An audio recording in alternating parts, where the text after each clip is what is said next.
Veranda Race. Banking மற்றும் government தேர்வுகளுக்கான online மற்றும் ஆஃப்லைன் பயிற்சி. This summer, meet the magical mermaid at VGP Marine Kingdom from April 12th till May 31st, 2024. Moon Pictures தயாரிப்பில் அமீர் நடிப்பில் ஆதம்பாபா இயக்கத்தில் உயிர் தமிழுக்கு வெற்றி நடை போடுகிறது.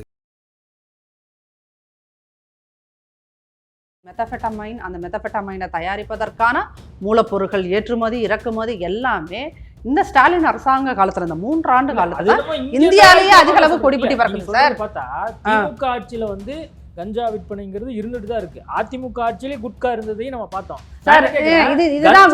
இங்க தமிழ்நாட்டுல இருந்து உருவாகிற மாதிரில சொல்றீங்க, மாநிலங்கள்ல இருந்து தானே வருது, வெளிநாட்டுல இருந்து தானே வருது. ஜனநாயகம்ன்றது என்ன சார்? கருத்துனா எதிர்கருத்து இல்ல. அப்ப எடப்பாடி பழனிசாமி சட்டப்பேரவையில பேசுறாரு, அது ஒளிபரப்பாகுதுல மக்களுக்கு தெரியும். அதனாலதான் என்னன்னா உங்களை மாதிரி பத்திரிகையாளர்கள் திரும்ப திரும்ப கேள்வி வைக்கிறீங்க. திமுக மேல இருக்கிற பிம்பமே அது ரவுடி கட்சி. இங்க ரவுடிசம் கொடி கட்டி பறக்கும். பொதுவா வைக்கக்கூடிய விமர்சனம்.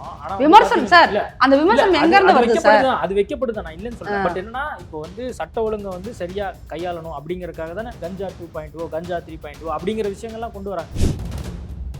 புதுசு புதுசாக உருவாயிட்டு இருக்கு, மக்கள் பாதிக்கப்படுறாங்க, குடிநோயாளிகளாக ஆகிட்டு இருக்காங்க. அப்போ அதிமுக இதெல்லாம் வந்து முன்னெடுத்து போராட்டம் பண்ணலாமே. இது மாதிரி திமுக அரசாங்கம் இப்படி இருக்கு, ஏன் வந்து நீங்க மூடுறேன்னு சொன்னது மூடலை, ஏன் வந்து குடிநோயாளிகளை வந்து இத்தனை பேர் உருவாகுறாங்க அப்படின்னு அதிமுக போராட்டம் பண்ணலாமே. சரிங்களா, ஒரு நல்ல எதிர்கட்சி அப்படிங்கிறது சட்டமன்றத்தில் இதை பேசுபொருளாக்கும். அதுக்கு வந்து நாங்க திமுக சொம்பு திமுக அண்டான்னு வச்சிருக்கோம். மீடியாவை ப்ளேம் பண்ணலாம் ஓரளவுக்கு. நான் என்ன கேக்குறேன்னா, எதிர்க்கட்சியா அதிமுக நீங்க தமிழ்நாடு முழுவதும் போராட்டம் பண்ணா கண்டிப்பா வந்து ஒளிபரப்பு பண்ண தானே போறாங்க. இதை ஏதாவது மறைச்சிட முடியுமா? அந்த மாதிரி காலத்துல அதுல நீங்க அதிமுக அட்லீஸ்ட் யூடியூபாவது வந்துருமே, யூடியூப் சேனலாவது வந்துருமே. அதிமுக போராட்டம் பண்ணவே இல்லை அப்படின்ற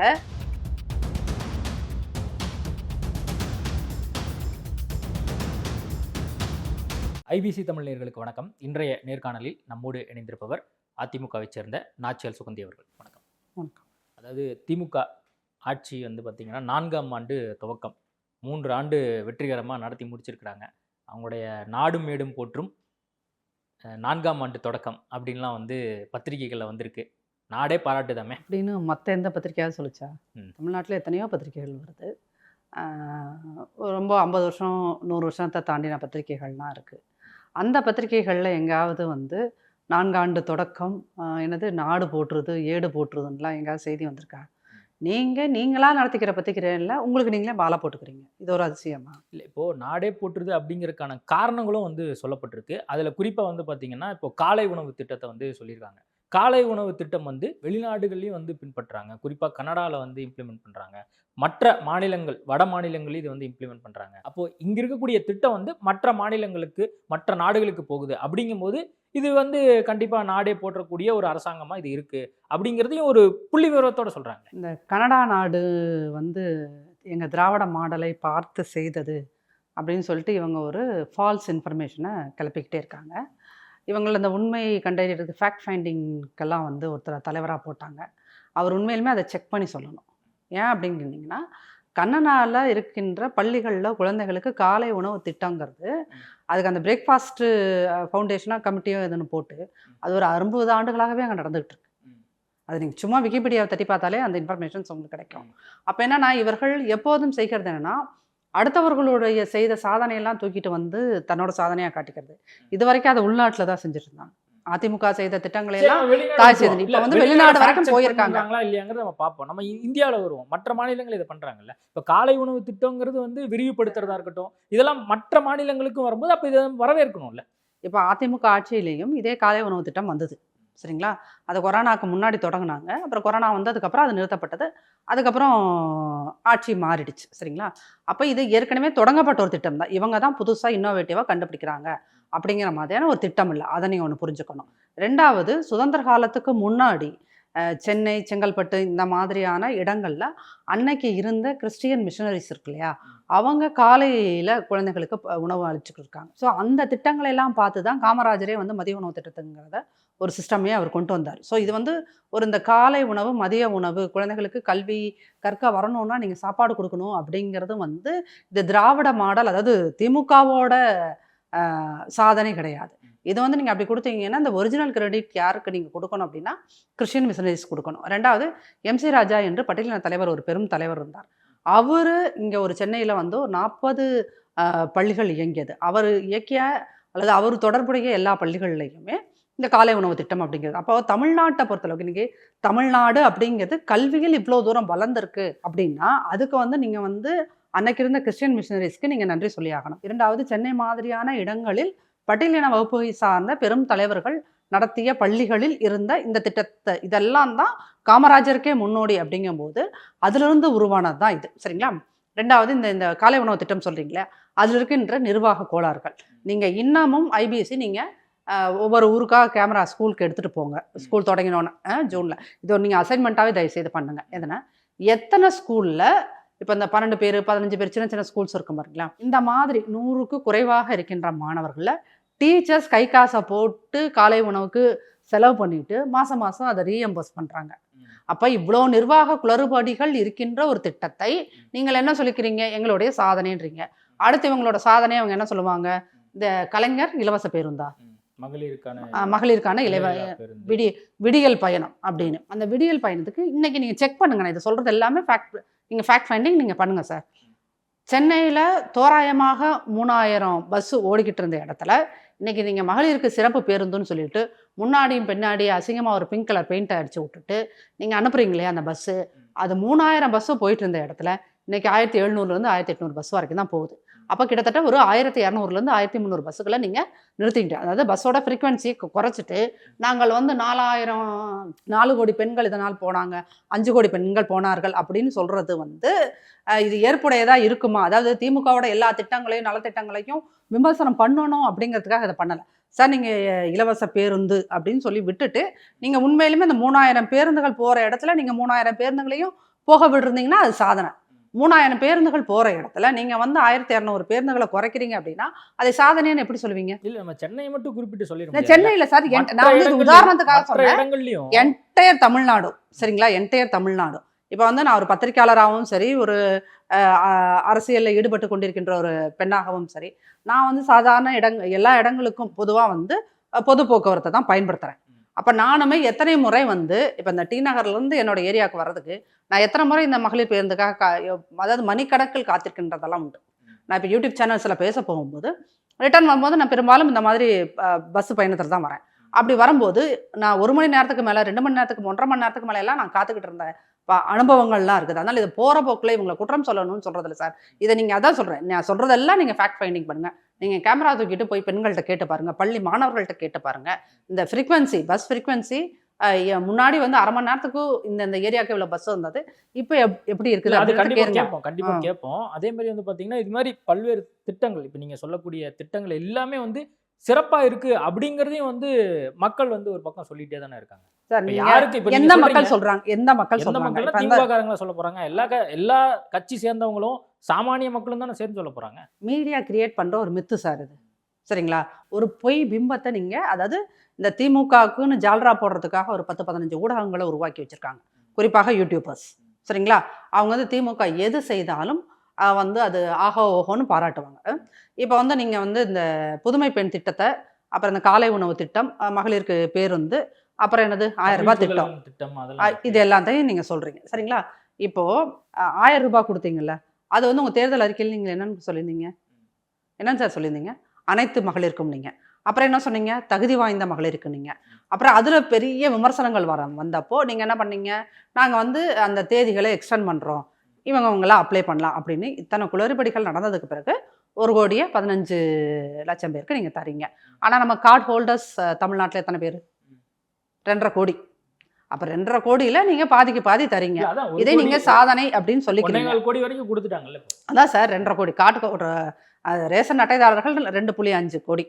அப்படிங்கும்போது நீங்க 1.1 கொடுத்துட்டீங்க. கொடுத்துட்டு அதை நாங்கள் சாதனை என்ன சொல்லப்பட்டுச்சுன்னா, இவங்க சொல்லியிருக்கக்கூடிய அந்த ஃபில்டர் எல்லாம் பண்ணும்போது 1 கோடியே வருமா அப்படின்லாம் வந்து சொல்லப்பட்டது. 80 லட்சம் 70 லட்சம் அதுக்குள்ளேயே அடங்கிருன்னு சொல்லப்பட்டது. பட் இப்போ 1.25 லட்சம் வரைக்கும் வந்துருச்சு அப்படிங்கும்போது அப்போ அதை சரி செய்யறாங்க அப்படிங்கிறதையும் நம்ம பார்க்க வேண்டியது. சரி சார், சரி செய்யறாங்க அப்படிங்கும்போது ஃபர்ஸ்ட் கொடுத்தாங்க இல்லையா? ஃபர்ஸ்ட் கொடுத்ததுல என்னன்னா, இப்போ நீங்கள் ஒரு தெருவில் வந்து 100 வீடு இருக்குன்னு வச்சுக்கோங்க. அந்த 100 வீடுல இதில் வந்து டிஎம்கே காரங்க வீடு யார் வீடுன்னு பிக் பண்ணி கொடுத்தது தான் அதெல்லாமே. நான் ப்ராக்டிக்கலாக பேசுகிறேன், களத்தில் போய் ஃபேக்ட் ஃபைண்டிங் பண்ணிட்டு தான் நான் சொல்கிறேன், சரிங்களா?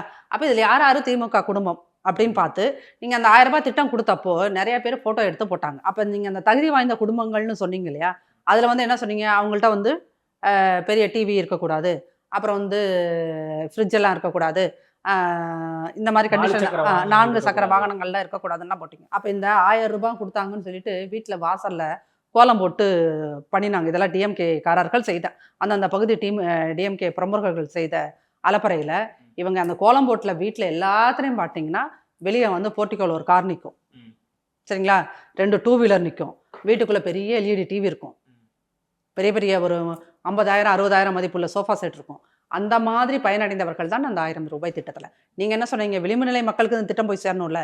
இப்போ என் ஏரியாலே எடுத்துட்டிங்கன்னு வச்சுக்கோங்களேன், அதாவது என்னென்னா பெரிய அப்பார்ட்மெண்ட்டில் இருக்கிற திமுக பிரமுகர் வீட்டுக்கு அந்த 1000 ரூபாய் திட்டம் போகும், சரிங்களா. அவங்களோட சராசரி வருமானமே மாதத்துக்கு 2 லட்சம் 2.5 லட்சம் இருக்கிற குடும்பத்துக்கு போகும். ஆனால் அந்த வீட்டில் வேலை செய்வாங்க தெரியுமா ஒரு அம்மா, அவங்களுக்கு அந்த திட்டம் போய் சேர்ந்துருக்காது, சரிங்களா. அப்போ நீங்கள் என்ன கேட்டேன், உங்களுக்கு இந்த ஊரில் இந்த தெருவில் உங்களுக்கு ரேஷன் கார்டு இல்லை அதனால இல்லை அப்படின்னா 1008 கிரைட்டீரியா வச்சு நீங்கள் கொடுத்ததுல பெரும்பாலும் இதில் பயனடைந்தவர்கள் அப்படின்னு பார்த்தீங்கன்னா திமுக பிரமுகர்கள், அதாவது வெல் ரிச் பீப்புள் தான் அதில் வந்து பயனடைந்தவர்கள் அப்படின்னு தான் சொல்ல முடியும். திட்டங்கள் தாண்டி வந்து பார்த்தீங்கன்னா இப்போ தமிழ்நாட்டில் சட்ட ஒழுங்கு குறித்து அதிமுக பொதுச்செயலாளர் எடப்பாடி பழனிசாமி தொடர்ந்து சொல்லிட்டே இருக்காரு. இது எப்படி சரியா இருக்கும்னு நினைக்கிறீங்க? இந்த சட்ட ஒழுங்கு பிரச்சனை ஒரு கண்ட்ரோலாக தான் இருக்கு அப்படிங்கிறதையும் நம்ம வந்து திமுகவினர் தொடர்ந்து சொல்லிட்டே இருக்காங்க. சார், நீங்கள் சட்டம் ஒழுங்கு டிசிப்ளின்டாக இருக்குது, கண்ட்ரோல்குள்ளே இருக்குது அப்படின்னு எதை வச்சு சொல்லுவீங்க? இப்போ அண்மையில் ஓமலூரில் ஒரு சின்ன கலவரம் நடந்தது.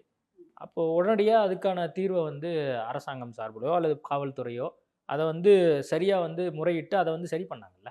அதாவது நீங்கள் வந்து சட்டம் ஒழுங்கு அப்படிங்கிறது கண்ட்ரோலில் இருக்குது அப்படிங்கிறது போன வருஷத்தை விட இந்த வருஷம் இங்கே கொலை கொள்ளை உள்ளிட்ட அந்த குற்ற பின்னணி அந்த குற்றங்கள் குறைந்திருக்கிறதா அப்படிங்கிறத நம்ம பார்க்கணும். அந்த நம்பர்ஸில் அது குறைஞ்சிருக்கா அப்படின்னு பார்த்தீங்கன்னா, இவர்கள் ஆட்சிக்கு வந்த தினத்திலிருந்து இது டே பை டே இன்க்ரீஸ் ஆகிட்டு. இப்போ நேற்று மட்டும் சராசரியாக பார்த்தீங்கன்னா இந்த ஒரு வாரத்துக்குள்ளே அப்படின்னு பார்த்தீங்கன்னா நீங்கள் பத்திரிகைகளில் வந்த செய்தி, வெளியே நம்ம கற்பனையாக ரெக்கார்ட் ஆகாத செய்திகள் இருக்கும், சரிங்களா. போலீஸ் ஸ்டேஷனில் வந்து ரெக்கார்ட் ஆகாத செய்திகள் இருக்கும், எஃப்ஐஆர் பதியப்படாத செய்திகள் இருக்கும். ஆனால் உங்களுக்கு பதிவான கொலைகளை நீங்கள் தமிழ்நாடு முழுவதும் எடுத்துட்டிங்கன்னா 10க்கும் மேற்பட்ட கொலைகள் ஒரு நாளைக்கு சராசரியாக அது நடக்குது சார். அது மட்டும் இல்லை, இப்போ வந்து திமுக பிரமுகர்கள், அந்த திமுக நிர்வாகிகள், திமுக கவுன்சிலர்ஸு, திமுக கவுன்சிலர் ஒய்ஃபு, திமுக கவுன்சிலரோட ஹஸ்பண்டு இப்படின்னு இந்த இவங்களோட கட்சி சார்ந்த பணிகள், கான்ட்ராக்ட் எனக்கு கொடுக்கல உனக்கு கொடுக்கல, அப்புறம் வந்து இந்த நகராட்சி தேர்தல் நடந்துச்சு இல்லையா, அப்போ வந்து டிக்கெட் உனக்கு கொடுக்கல எனக்கு கொடுக்கல, இந்த மாதிரி பிரச்சனைகளில் திமுக காரர்களை எத்தனை பேர், திமுக காரர்கள் இன்னொரு திமுக ஆளை வந்து வெட்டி கொண்ட வழக்குகளே நிறையா. அந்த நகராட்சி தேர்தல் நடந்தபோது, மாநில தேர்தல் நடந்தபோது அப்போது நடந்த கொலைகளே அது வந்து எந்த ஸ்டேட்லையும் இல்லாத அளவுக்கு இங்கே தமிழ்நாட்டில் பெருசாக இருந்துச்சு. ரெண்டாவது, ஆட்சிக்கு வந்து இவர்கள் வெறும் 200 நாள், அந்த ஃபஸ்ட்டு 1 இயர்க்குள்ளே அந்த 200 நாளைக்குள்ள 580 கொலைகள். அப்போ அன்னைக்கு அதுக்கு டிஜிபி என்ன விளக்கம் கொடுத்தாரு அப்படின்னு சொன்னீங்கன்னா, இது வந்து கடந்த 10 ஆண்டுகளில் விட இப்போ இந்த நம்பர்ஸ் வந்து இப்படி தான் இருக்குது, இப்படி தான் குறைஞ்சிருக்கு அப்படின்னு சொல்லி, ஏன்னா அவர் பதவியை தக்க வச்சுக்கிறதுக்காக அவர் வந்து அதுக்கு ஒரு ஜஸ்டிஃபிகேஷன் கொடுத்தாரு. ஆனால் நீங்கள் வந்து ஒரு 200 நாளில் வந்து உங்களுக்கு 580 கொலைகள் நடக்கிறது அப்படின்னு சொல்கிறது, இந்த பாஜக மாடல் ஆட்சி நடக்குது இல்லையா, உங்களுக்கு உத்தரப்பிரதேசம் பெரிய ஸ்டேட், தமிழ்நாடு மாதிரி 3 மடங்கு இருக்கிற பெரிய ஸ்டேட், அந்த ஸ்டேட்லேயும் இதே அளவு தான் உங்களுக்கு கொலை நடந்திருக்கும். அப்போது நீங்கள் பாஜக மாடலுக்கும் திராவிட மாடலுக்கும், இவங்க சொல்கிறாங்களே திராவிடம் 2.0, இந்த மாடலுக்கும் பெரிய வித்தியாசம் இல்லை அப்படிங்கிறது தான் மக்கள் சொல்கிறது. இது வந்து ஒரு பத்திரிகையாளராகவும் ஒரு அரசியல் ஈடுபட்டிருக்க ஒரு தங்களாகவும் நான் இதை சொல்லலை, மக்களோடைய பொறுவனை. அது இல்லாமல் இன்னொன்று வந்து என்னென்னா, திமுக ஆட்சிக்கு வந்தால் என்ன சொல்லுவாங்க தெரியுமா, பொதுமக்கள் என்ன சொல்லுவாங்க, இது ரவுடி கட்சியும்பாங்க. திமுக மேலே இருக்கிற பிம்பமே அது ரவுடி கட்சி. இவர்கள் ஆட்சி செய்யும் போது எப்போதுமே 2006, 2011 அதுக்கு முன்னாடி இவர்கள் ஆட்சி செய்தது எல்லா காலகட்டங்களையும் இங்க ரவுடிசம் கொடி கட்டி பறக்கும். பொதுவா வைக்கக்கூடிய விமர்சனம் விமர்சனம் சார், அந்த விமர்சனம் எங்க இருந்து வருது சார்? அது வைக்கப்படுது, நான் இல்லைன்னு சொல்றேன். பட் என்னன்னா, இப்போ வந்து சட்ட ஒழுங்கை வந்து சரியா கையாளணும் அப்படிங்கறதுக்காக தானே கஞ்சா 2.0 கஞ்சா 3.0 அப்படிங்கிற விஷயங்கள்லாம் கொண்டு வராங்க. யார் யாரை வந்து கைது பண்ணணுமோ அவங்களெல்லாம் கைது பண்ணிட்டு தான் இருக்காங்க. நான் வந்து ஃபர்ஸ்ட் உங்கள்கிட்ட ஒரு கொஸ்டின் கேட்டேன், வந்து குற்றங்கள் எண்ணிக்கை ஏன் அதிகரிக்குது அப்படின்னு கேட்டபோது சட்ட ஒழுங்கு மட்டும் நீங்கள் சொன்னீங்க. அந்த சட்ட ஒழுங்கு ஏன் சீர்கெடுது அப்படின்னீங்கன்னா, இந்த ஸ்டாலின் அரசாங்கத்தில் தான், கருணாநிதி ஆண்ட காலங்களில் கூட இல்லாமல் ஸ்டாலினோட இந்த அரசாங்கத்தில் தான் போதை பொருட்களில் இத்தனை வெரைட்டி இருக்கா, கஞ்சான்றாங்க, சிந்தட்டிக் போதைப் பொருட்கள்ன்றாங்க. அப்புறம் நீங்கள் மெத்தஃபெட்டமைன், அந்த மெத்தஃபெட்டமைனை தயாரிப்பதற்கான மூலப்பொருட்கள் ஏற்றுமதி இறக்குமதி எல்லாமே இந்த ஸ்டாலின் அரசாங்க காலத்துல, இந்த 3 ஆண்டு காலத்துல இந்தியாவிலேயே அதிக அளவு கொடிபிடி பறக்குது சார். பார்த்தா திமுக ஆட்சியில வந்து கஞ்சா விற்பனைங்கிறது இருந்துட்டு தான் இருக்கு. அதிமுக ஆட்சியிலே குட்கா இருந்ததையும் நம்ம பார்த்தோம். சார், இதுதான் விடுங்க. இங்க தமிழ்நாட்டுல இருந்து உருவாகுற மாதிரில சொல்றீங்க. மாநிலங்கள்ல இருந்து தானே வருது, வெளிநாட்டுல இருந்து தானே வருது. வெயிட், நீங்க சொன்னீங்க இல்லையா, நீங்க வந்து சும்மா இப்ப செக் பண்ணி பாருங்க. குட்காவுக்கும் இந்த மெத்தஃபெட்டமைன் கஞ்சாவுக்கும் இருக்கிறதுக்கான டிஃபரன்ஸ் இது கிட்டத்தட்ட ஒரு உயிர்கொல்லி. சரிங்களா? அதுக்காக நான் வந்து அந்த அந்த பாக்கு என்னது குட்கா வந்து நான் வந்து நியாயப்படுத்தல. சரிங்களா? போதைப் பொருள் எதுவுமே பயன்படுத்தக்கூடாது. சிகரெட்டா இருக்கட்டும், டாஸ்மார்க்ல நீங்க குட்காவே அதிமுக அரசாங்கம் கண்ட்ரோல் செஞ்சுச்சு. உங்களால வந்து ஏன் நீங்க வந்து உங்களுக்கு வந்து சர்வதேச அளவுல நீங்க போதைப் பொருளை கடத்துகிறவர் ஒரு திமுக காரரா இருக்கார் இல்லையா? இன்னைக்கு சிற்றரசு வரைக்கும் வந்துருச்சு கேஸ் இல்லையா? திமுக சார்ந்த சிற்றரசு அவர் மேல வரைக்கும் வந்துருச்சு. அதை கடத்தின ஆள் யார் அவரு? அயலாங்கனியில ஏதோ பொறுப்புல இருக்காருன்றீங்க, சாதிக் இல்லையா? அது இல்ல விளக்கம் கொடுத்தாருல. என்னது ஆர்எஸ் பாரதி விளக்கம்? என்ன ஆர்எஸ் பாரதி சொல்றதுல ஒரு விளக்கமா சார்? அவர் எல்லாத்துக்கும் தான் விளக்கம் சொல்லுவார். ஏதாவது ஒரு நியாயமா, ஒரு லாயர் வேற ப்ரொஃபஷனலா ஏதாவது வந்து ஒரு சட்டத்துக்கு உட்பட்ட விளக்கமா இருக்கணும், இல்ல மனசாட்சிக்கு உட்பட்ட விளக்கமா இருக்கும். அவர் சொல்றதால ஒரு விளக்கமா, அது விளக்கமா ஏத்துக்க முடியுமா? திமுக இருக்கவங்களை அவருக்கு என்னன்னா நல்லா வந்து சுத்தி நல்லா வடை சுடுவாருன்னு சொல்லிட்டு அவரையும் அந்த கான்ஸ்டாண்டின் தேமுதிகல இருந்து வந்தாரே, அவங்க 2 பேர்த்தையும் வச்சிருக்காங்க. அவ்வளவுதான் உணவு ஒழிய. யாருக்கு நல்லா பேச தெரியுமோ, யார் நல்லா வாயில வடை சுடுவாங்க, இவங்க சொல்லுவாங்களா பாஜகவில் வாயில் வடை சுடுவதில் திமுகவும் வல்லவர்கள், பாஜகவும் வல்லவர்கள். அதிமுக இல்லையோ? இல்ல இந்த அளவுக்கெல்லாம் வந்து எப்படி சொல்றதுன்னா சொல்லுவாங்கல்ல, அதாவது செய்யாத சாதனைகளை நீங்க இப்படி எல்லாம் ஒரு பட்டியல் போட்டு அது இப்படியெல்லாம் பண்ற திறமைன்னு அதை சொல்லணும். இந்த மாதிரி எப்படி சொல்றது, இதை வந்து நீங்க எல்லாம் திறமை அப்படின்றீங்க. அதிமுக அவங்களுடைய பத்திரிக்கை இது மாதிரி நிறைய பத்திரிக்கை அந்த அன்னைக்கு வந்திருக்கேன். 2 நாளைக்கு முன்னாடி தினத்தந்தி, தினமலர் விளம்பரம் வந்திருக்கு. இல்ல உங்களுக்கு வந்து ஒரு தினத்தந்தி நிருபர், எந்த கட்சி சார்பும் இல்லாத ஒரு உண்மையான நேர்மையான பத்திரிகையாளராக இருக்கின்ற ஒருத்தர் இவ்வளோ நீளத்துக்கு அதை உட்காந்து எழுதியிருக்காரு அப்படின்னு சொல்லிட்டு ஒரு செய்தியை காட்டுங்க சார். சரிங்களா? அப்போ வந்து நான் paid news any one can publish, paid news any one can publish. சரிங்களா? அதனால் பெய்டு நியூஸும் இந்த மாதிரி பொய்களை அடுக்குவது, ஒரு சின்ன விஷயத்தையே வந்து 7 பேராகிராஃபுக்கு எழுதுகிற திறமையெல்லாம் வந்து திமுகவோட சிறப்பு இயல்பு அது. அதனால அதை வந்து ஒரு செய்தியாக்கி பேச முடியாது. கஞ்சா அதுக்கு வந்துருவோம். சட்டம் ஒழுங்கு, அதாவது சட்டம் நீங்க கஞ்சா வந்து இன்னைக்கு நீங்க இந்த கொலைகள் நடந்துச்சு இல்லையா, இத்தனை கொலைகள் நான் சொல்றது அந்த 200 நாள்ல 580 கொலைகள், அந்த கொலைகள்ல எல்லாத்துலேயுமே கஞ்சா சாப்பிட்ட மாணவர்கள், கஞ்சா சாப்பிட்டு இந்த கொலையை செய்தவர்கள், அந்த குற்றவாளிகள்ல பெரும்பாலும் கஞ்சாங்கிற, அப்புறம் அதே மாதிரி டாஸ்மாக் சரக்கு, இது 2க்குமே அவங்க சாப்பிட்டுட்டு தான் அந்த வேலைகளை செஞ்சுருக்காங்க. சரிங்களா? இப்போ ஒரு மாதம் 2 மாதத்துக்கு முன்னாடி ஒரு பெரிய இன்சிடென்ட் நடந்துச்சு. ஒரு பையன் வந்து அம்மா சாராயம் குடிக்க காசு கொடுக்கலன்னு அம்மாவை அடிச்சே கொண்டான். சரிங்களா? அப்போ இதை நீங்கள் கட்சி சார்பு இல்லாமல் மனசாட்சியோட பேசுங்க சார். அப்போ என்னன்னா, நீங்கள் வந்து டாஸ்மாக் எண்ணிக்கையே இது வரைக்கும் ஒரு 500 கடை ஓடாத கடையாவது மூடுறோம் அப்படின்னு சொன்னீங்க, அதையும் இன்ன வரைக்கும் நீங்கள் மூடலை. அது இல்லாமல் இங்கே அனுமதி இல்லாமல் நடக்கின்ற டாஸ்மாக் எண்ணிக்கை அதிகம். அப்புறம் கள்ளச்சாராய வியாபாரம் ஒரு பக்கம் அமோகமாக போயிட்டு இருக்குங்கிறது தான் இவங்க ஆட்சியில் நடந்த அந்த கள்ளச்சாராய சாவுகள் உறுதிப்படுத்துச்சு. அப்போ கள்ளச்சாராய சாவு இங்கே அதிகம், அனுமதி இல்லாமல் நடக்கிற டாஸ்மாக் பார்கள் அதிகம், கள்ளச்சாராயமும் இன்னொரு பக்கம் விற்கிறீங்க. அப்படிங்கும்போது இப்போ இந்த தமிழ்நாட்டில் சட்டம் ஒழுங்கு இவ்வளோ தூரம் சீர்குலைந்து இருக்கிறது என்றால் அதற்கு மிக முக்கிய காரணம் கஞ்சா, டாஸ்மாக், அப்புறம் இந்த சிந்தட்டிக் போதைப் பொருட்கள் என்னென்னமோ பேர் சொல்கிறாங்க, இது அத்தனையும் தான் காரணம். அதில் இன்னைக்கு நீங்கள் வந்து உங்களோட சாதனை, திமுக அரசின் மிகப்பெரிய சாதனையாக சொல்கிறீங்க, வீரன்னு ஒரு லோ கிளாஸ் சரக்கை விற்றுருக்கீங்க. இதன் மூலியமாக நீங்கள் என்ன பண்ணுறீங்க அப்படின்னீங்கன்னா, தமிழ்நாட்டில் இருக்கின்ற தமிழர்களை நீங்கள் குடிநோயாளிகளாக மாற்றி இருக்கிறீர்கள். அதுதான் இவர்களுடைய 3 ஆண்டு சாதனை. திமுகவின் 3 ஆண்டு சாதனை அப்படின்னா குடிநோயாளிகளை உருவாக்கியதான் 3 ஆண்டு சாதனை. இதே விஷயம் அதிமுக ஆட்சியிலும்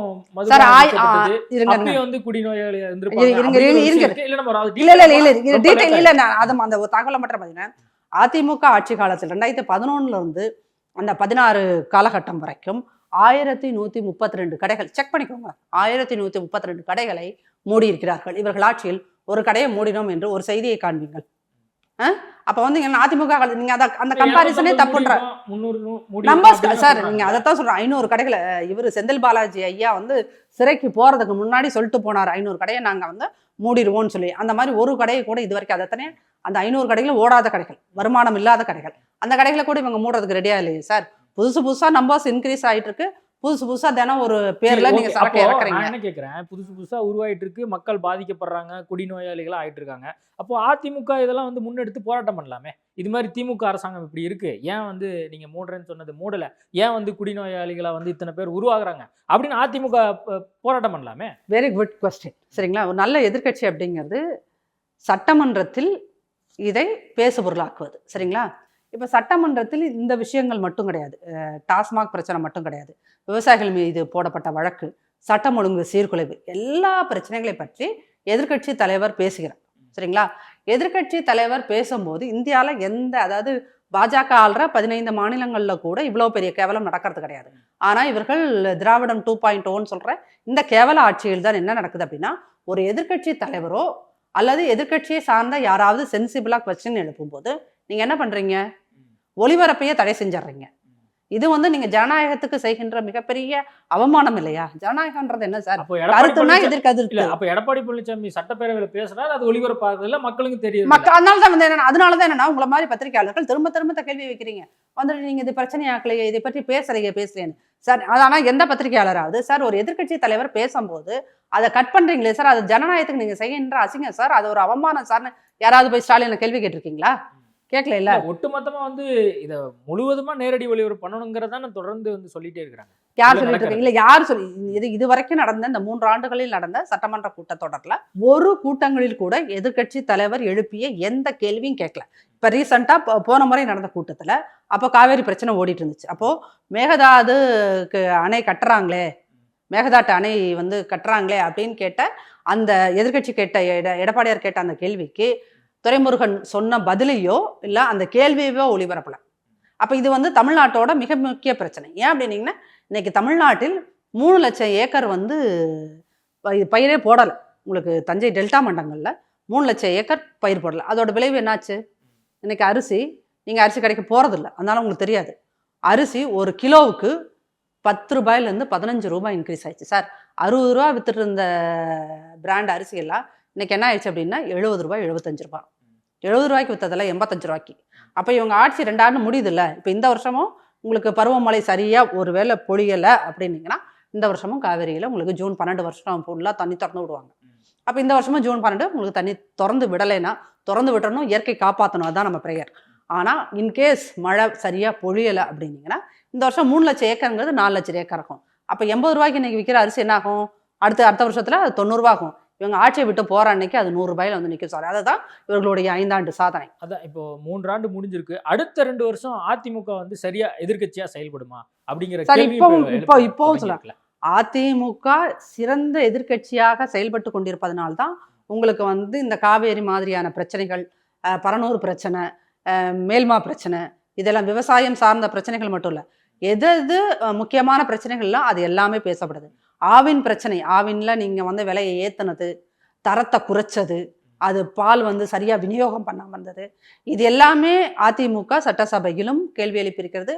பல முறை இது குறித்து எதிர்க்கட்சி தலைவர் பல ஊடகங்களில் பேசியிருக்கிறார், பிரஸ் மீட்ல சொல்றாரு. அப்படிங்கும்போது இந்த தகவல்களை மக்களை கொண்டு போய் சேராமல், ஏன்னா நீங்க ஒரு விஷயத்த புரிஞ்சுக்கணும், இன்னைக்கு தமிழ்நாட்டில் இருக்கின்ற எல்லா ஊடகங்களும் சரிங்களா, எல்லா ஊடகங்களும் யாரோட கட்டுப்பாட்டில் இருக்குன்றதை மட்டும் யோசிங்க. இன்னைக்கு இங்கே எடிட்டர்ஸாக இருக்கிறவங்க யாரு? சன் டிவி இந்த செய்தியை போடுவாங்களா? எடப்பாடியார் பேசுகின்ற செய்தி சன் டிவி போடுவாங்க. என்ன பைட்ஸ் போடுவாங்க? அதாவது எதை எடிட் பண்ணணுமோ அதை மட்டும் எடிட் பண்ணி தூக்கி காரண காரியங்களோடு சில விஷயங்களை செய்வாங்க சரிங்களா. இப்போ சட்டமன்றத்தில் இந்த இப்போ இதை சன் டிவியோ கலைஞர் டிவியோ அவங்க சார்பு டிவி போடாது அப்படின்னா சரி, அதில் ஒரு நியாயம் இருக்குன்னு கூட நம்ம ஒத்துக்கலாம். மற்ற டிவி எந்த டிவியாவது ஒளிபரப்புறாங்களா? சரிங்களா. அப்போ இங்கே என்னன்னா, பாஜக காரன் உள்ள வந்துருவான், பாஜக உள்ள வந்துடும், பாஜக வந்துடும் ஒரு கோஷத்தை வச்சிருக்கீல. அப்போ பாஜகவை விட நீ கேவலமாக செயல்படுறிய, உன்ன என்ன பண்ணலாம்? பாஜக வட இந்திய மீடியாவை வந்து 10 வருஷமா கண்ட்ரோல் பண்ணி வச்சிருக்காங்க. கண்ட்ரோல் பண்ணி வச்சிருக்காங்க. நீ தமிழ்நாட்டு ஆள்ற, தமிழ்நாட்டில் இருக்கிற எல்லா மீடியாவும் கண்ட்ரோல் பண்ணி வைக்கிறது மட்டும் இல்லாமல் உன்னை பற்றி புகழ் பாடுறதுக்குன்னு ஒரு 20 மீடியா அதுக்கு வந்து நாங்க திமுக சொம்பு திமுக அண்டான்னு வச்சிருக்கோம்னா மீடியாவை ப்ளேம் பண்ணலாம் ஓரளவுக்கு. நான் என்ன கேக்குறேன்னா சார் மீடியா இல்ல சார் இல்ல இத நீங்க லைட்டா எடுத்து போக கூடாது. அதிமுக நீங்க தமிழ்நாடு முழுவதும் போராட்டம் பண்ணா கண்டிப்பா வந்து ஒளிபரப்பு பண்ண தானே போறாங்க. இதை மறைச்சிட முடியுமா என்ன சார்? நீங்க அந்த மாதிரி காலத்துல அது இல்ல நீங்க அதிமுக அட்லீஸ்ட் யூடியூபாவது வந்துருமே, யூடியூப் சேனலாவது வந்துருமே. அதிமுக போராட்டம் பண்ணவே இல்லை அப்படின்ற ஒரு செயற்கையான பிம்பத்தை வந்து தொடர்ந்து பத்திரிகையாளர்கள் உருவாக்கிக்கிட்டே இருக்கீங்க. இப்போ இவங்க போன வருஷத்துல வந்து விவசாயிகள்கிட்ட கரும்பு வாங்குறேன்னு சொல்லிட்டு வாங்கலை தெரியுமா? அது வந்து அதிமுக காரர்கள் போராட்டம் செய்த பிறகுதான் இந்த கரும்பு விவசாயிகள்கிட்ட இருந்து வாங்கினாங்க. சரிங்களா? அப்போ ஒவ்வொரு விஷயத்துக்கு எதாவது முக்கியமான விஷயமோ அது எல்லாத்துக்குமே போராட்டம் செய்கின்றது. ரெண்டாவது இந்த கஸ்டோடியல் டெத் இருக்கு இல்லையா, காவல் மரணங்கள், அந்த காவல் மரணங்கள் குறித்து முதலமைச்சர் பொய்யான தகவலை சொல்றாரு. போன 2022 சட்டமன்ற கூட்டத்துல நினைக்கிறேன். அப்போ வந்து என்னன்னா விக்னேஷ்னு ஒரு பையன் இறந்துருவார் சென்னையில தான், சேப்பாக்கத்துல.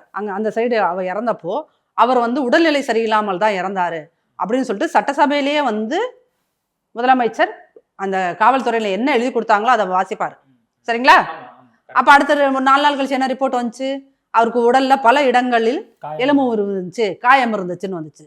அப்போ ஒரு முதலமைச்சரே வந்து காவல்துறை என்ன எழுதி கொடுத்தாலும் அதுல என்ன கருமம் இருக்கும்னு பார்க்காம அப்படியே நீங்க வாசிச்சுட்டு போறீங்க, தப்பும் தவறுமாக அப்படின்னு சொன்னீங்கன்னா இந்த ஆட்சி எத்தனை தூரம் சீரழிந்திருக்கிறது. காவல்துறை அப்படிங்கிறது முதல்வரோட கட்டுப்பாட்டில் இல்லை, அது சபரீசன் கட்டுப்பாட்டில் இருக்குது அப்படிங்கிறது இந்த ஒரு விஷயமே போதுமே சார். இன்னைக்கு இல்லை நீங்க வந்து என்னன்னா நீங்க சிறப்பான ஆட்சின்றீங்கல்ல, இது வரைக்கும் வந்து என்ன அப்படின்னு பார்த்தீங்கன்னா இந்த கஸ்டோடியல் டெத்து, இந்த லாக்அப் டெத் அப்படிங்கிறது, இந்த காவல் மரணங்கள் இது வரைக்குமே வந்து 32 மரணங்கள். 3 ஆண்டு ஆட்சின்றாங்களே, அதுக்கு இந்த காவல் மரணங்களே சாட்சி. 3 ஆண்டு ஆட்சிக்கு இந்த காவல் மரணங்களே சாட்சி. 32 பேர் இது வரைக்கும் கஸ்டோடியல் டெத்தில் செத்துருக்காங்க. இங்கே இந்த திமுக ஆட்சியில் தான் என்னன்னா ஒன்று நடக்கும். அதிமுக ஆட்சி நடக்கும்போது இங்கே இருக்கிற சமூக ஆர்வலர்கள், மனித உரிமை போராளிகள், பத்திரிகையாளர்கள், முற்போக்காளர்கள் எல்லாரும் கோஷம் போடுவாங்க. சரிங்களா? இப்போ இந்த இந்த இந்த இந்த 5 வகை ஜந்துகள்லாம் எங்கே போனாங்கன்னே தெரில. இங்கே இந்த 32 காவல் மரணங்கள் நடந்திருக்கு. இந்தியாவில எங்கேயும் நடக்கல அதிகமான காவல் மரணங்கள்.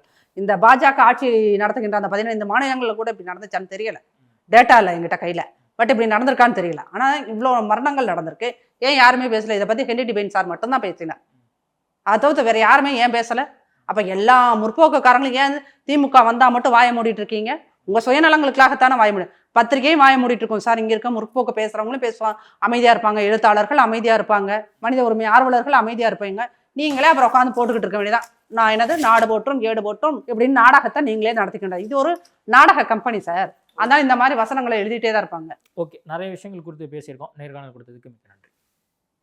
பெராண்டா ரேஸ் பேங்கிங் மற்றும் கவர்மெண்ட் தேர்வுகளுக்கான ஆன்லைன் மற்றும் ஆஃப்லைன் பயிற்சி. This summer, meet the magical mermaid at VGP Marine Kingdom from April 12th till May 31st, 2024. Moon pictures தயாரிப்பில் அமீர் நடிப்பில் ஆதம்பாவா இயக்கத்தில் உயிர் தமிழுக்கு வெற்றி நடை போடுகிறது.